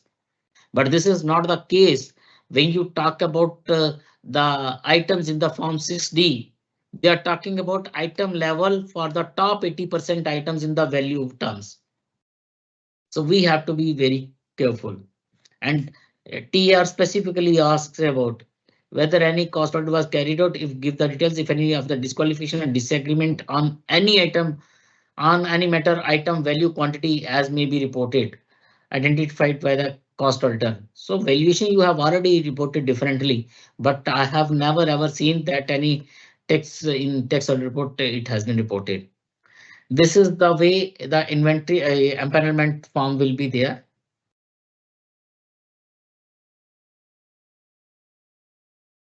Now, I'm coming to the Form 6D. The way our cost audit report is there, the same way this form is there. Now, if we talk about the form, remember there are seven, you can say certification, different type of certifications are there. We need to give that we have examined the books, we have conducted the inventory valuation, we got all the information and explanations. The company had maintained proper books of accounts and other documents with respect to inventory. We are not giving we had a detailed discussion on it. They were the earlier the certification was like that company has maintained all proper books of accounts and other documents. Then we said we cannot give it certification with regard to all books. We will be checking upon the goods and you can say documents with regard to the inventory only. This is what we specifically conveyed. And then whether inventory valuation is correct and true, whether the annexures are correct and true, this is what is there. And whether the explanation for variations in the reported valuations and whatever the inventory valuation has been worked out, or whether it explanations have been given or not, this is what is required. Notes are again very important. Just see the way you can say notes are there. Whether any of the matter stated in the report is answered in negative or with a qualification, the report shall state reasons therefore. If I say that okay, the you can say inventory valuation, inventory related data is not there. Which type of data is not there? I need to give that I had asked for and it was not made available. Important point is that this has already been brought. If you are given an inventory valuation assessment for a particular year, it means you have to do for that, not for the opening value. And especially it has been mentioned the opening value have been taken from the books of accounts and other documents and produced by the assessee. We cannot say that we have worked upon the opening values. It is up to the assessee. He has to see to it. A relevant period shall be period specified by the assessing officer. Now we are having 13 annexures. Some are straightway line items, some are you can say in the form 60. I'll try to open the form 60 and share that with you. Let me see if I'm able to do that.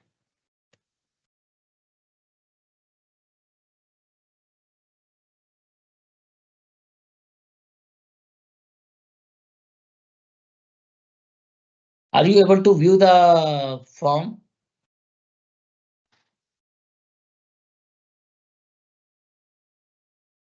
Gazetted notification. If the persons are able to view that, just put in the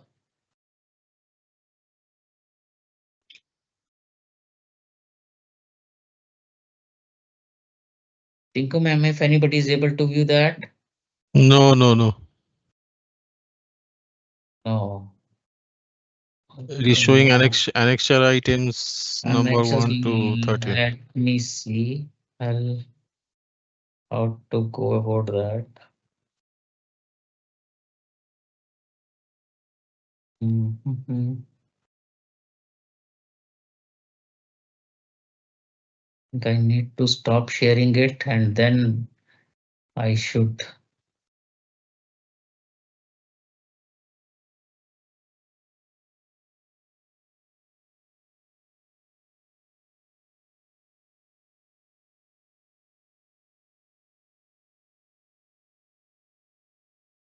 There is a sharing gone. Stop sharing. I have stopped sharing now. And whether are you able to view anything? No, I think nothing will be there. And No. no, I'm sharing that one.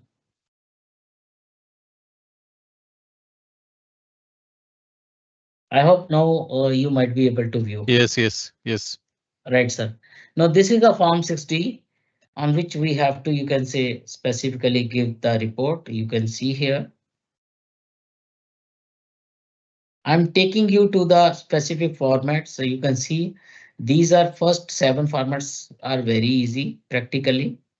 You have to give the name, address, nature of business activity, details of principal products, whatever the books of accounts he has maintained, method of accounting, right?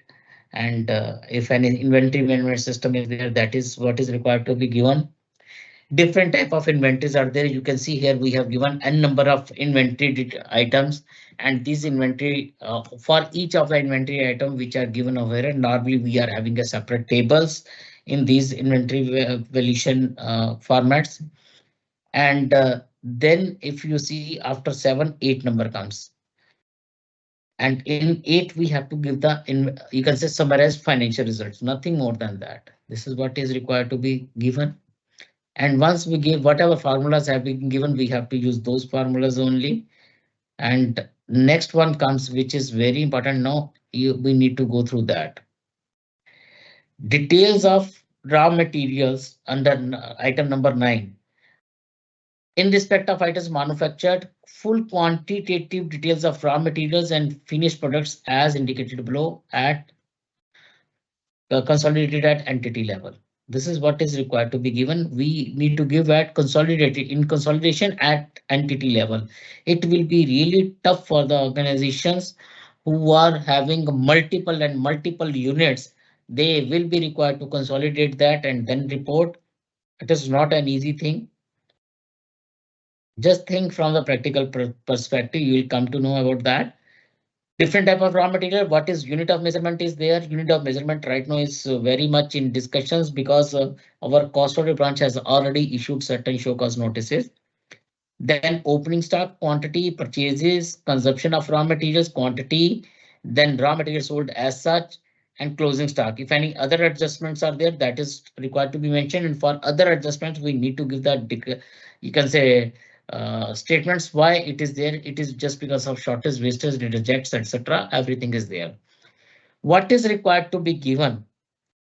Inventory material that constitute top 80% of the total inventory value of raw materials. Same way it is for WIP, same way it is for, you can say, FG, it is there. And for quantitative adjustment, we need to give, you can say, the details over here insofar as WIP is concerned. So we need to give those details so far as, sorry, not that for FG also we need to give the details in the quantitative adjustments. At the below table 2B, you can see here it is we need to give, and adjustments we need to give the reasons for that. Simple formats are there, but important is that it is item number 1, item code, description of the item. This is what is required to be given, which is not easy. Again, here you will find items that constitute up to top 80% of the values. It is already there. And if he has conducted the physical verification, discrepancies have been asked for, because now what is happening, we have seen in the various, you can say, financial, you can say financials, they have mentioned that up to 10% they have not considered. So you need to ask, Bhaiya, you have mentioned that up to 10% have been have are not there, but please let us have a feel of that. Important is that as a cost accountant, I need to mention whether it is as per ICDS or not. If it is not, and for that I need to have a detailed checklist of ICDS also. Next, 12th number is important. 12, main is 12th number. 13 is for other items. 12th number is for the specifically FG, manufactured or trading, valuation of finished goods. Now you can see here what is happening. Details of inventory valuation for the relevant period under reporting via the cost accountant wherever ICDS 2 is applicable. Now, 12 number is only where ICDS 2 is applicable, not for anything else. And this is for practically manufacturing concerns. You can see we are asking about product code and item code. It is not HSN code, it is item code. Then unit of measurement, then valuation of finished goods, whatever is there. For each of the item, we need to mention quantity, how much quantity was, opening stock was there, how much cost of production or purchase value was there, how much NRV was there. and lower of that will be my opening stock, closing stock. For the first year when you are conducting this inventory valuation, this is as per the data which is provided by the organization. That is what you have to take, and it must match with their financials. Inventory valuation, whatever they have reported in their ITR 6, it must match with that. And for the closing stock, you need to work at your own, and you can see how much you have worked upon. Valuation, once you work it out, different type of valuations are there. I'm just skipping through valuation of work in progress, valuation of materials, and important point is that when you are going to work out the WIP, NRV here means NRV of the relevant finished product less estimated completion cost. You cannot take the WIP at cost of production till the it has reached the stage. You have to move backward. Which WIP item is for which particular FG, and whether the FG of that you can say exceeds your cost of production or not, it has to be seen practically, and you need to decrease it from there. Next is the same type of all type of you can say different type of inventory valuation items will be there, and this is of number 7 is of you can say uh, important thing, important part. 12 number 7, para 12, table number 7, summary of inventory valuation. Valuation as per 3CD, simple valuations you have to give, opening, closing, and value as per cost accountant, opening, closing, whatever variations are there, that is what is required to be mentioned. And once you mention that, this is at summarized level, not at item level. At the end, you will see how much is the total variation, impact on profit or loss, whether it's positive or negative, and then impact on income tax will be there. This is what is required to be given. And once you give that, your job is over. If any other relevant points portion has been given, wherever you want to give any type of comments, observation, qualification, that is can be given. Same way it is for ICT 30 number item is there, for which ICDS 2 is not applicable, right? Like construction contracts, where you can say IDS 3 is applicable. So with this, because already I have spoken for approximately 2 hours, I would like to, you can say, open the session for queries from the audience. If they want to ask anything, they can ask. Otherwise, we can go in for a closer of the session.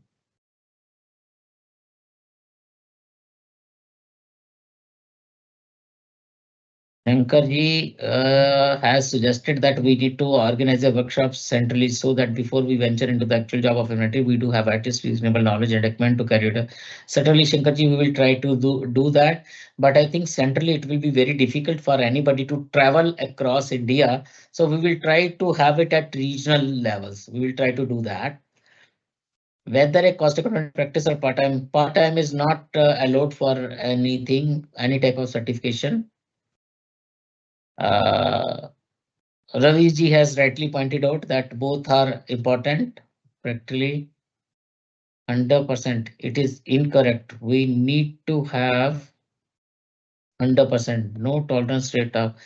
B Kumarji, I couldn't understand if you are talking about 100% item level, it is not possible because that was the thing we were suggesting for that only for top 50% or maybe at HSN code level, but the department specifically asked that they need the details at item level. So we suggested that it should be only for only top 80% because it is next to impossible to give lakhs of items in the report, because many of the organizations where we are working, practically we have seen the organization have lakhs of line items. WIP, Bhatnagarji, with regard to WIP table is already there. That is what I have specifically mentioned. Farooq ji has asked, will we have to study physical verification report of statutory auditors and internal auditors, or we'll have to, we don't have to go in far. This is the query which has maximum. Thank you, Farooq ji. You have practically asked a very relevant question which I had not touched upon. Please remember, while doing the inventory valuations, we do not have to, you can say, we do not have to, uh, you can say specifically going for physical verification of the inventories. We have to rely on the information which is there. Whether a cost accountant in practice or part-time, I have already conveyed that. Uh, it is like mini audit report on inventory. Yes, Kumarji, audit will start much after the period end. Inventory quantities. Will we have to work back on the inventory quantities? Yes, we have to ensure that whatever the quantity which have been reported, those are correct. Can we get the PPT? Yes, PPT you will get. Already it is uploaded on institute website. You can surf. This PPT is already there. In one of the earlier sessions, the PPT was there. Can we get one draft cost audit report with list of cost audit standard as how to prepare our report and how to write cost audit report with the accounting standard? Prashant ji, we are discussing on inventory valuation. So I think so far as list of cost auditing standards are there, it is already available on the institute site. How to write cost audit report? This is purely personal thing. Rest, if you can straightway give the whatever has been mentioned in the CRA 3, you can go through that.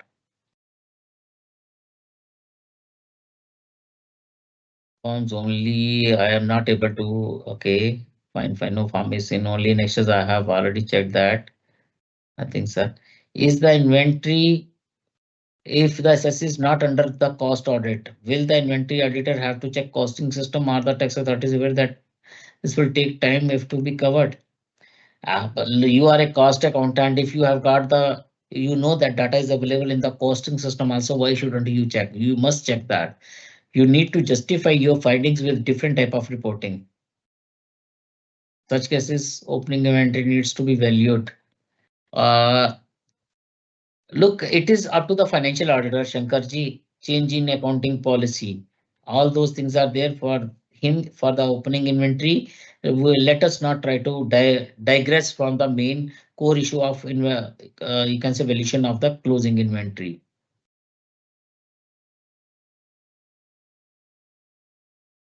B. Kumarji, WIP valuation is most critical issue for many entities. Thanks for the wonderful session to do valuation under SAP. Ramesh ji, so far as I have discussed with a number of persons who are working on SAP for HANA, different type of ERP systems. I simply ask them just sit with the person who is telling that the SAP is able to give the 100% valuation as required under the various provisions. Just discuss it in the light of the ICDS2. You will come to know about the reality.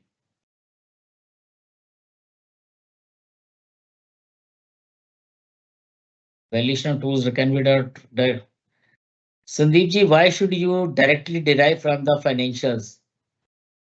So you need to work it out at your own.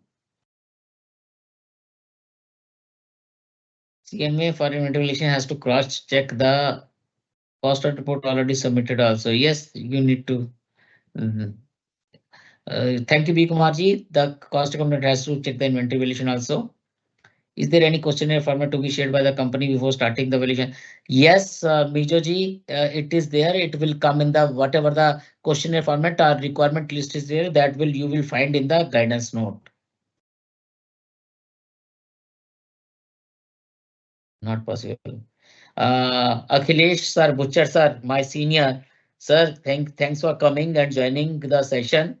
So uh, we cannot say that raw material and WIP quantities numbers, huge numbers are not possible. This is what we have stated to the authorities.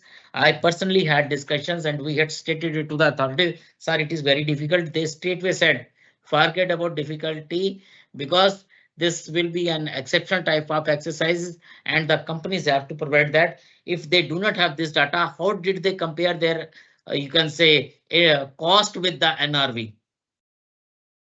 So that is the case which I'm telling you. PPT is available on the site. Over to you, Rajat sir. I think I have covered up all the queries. Nothing is left. Rajat sir or Tinku ma'am.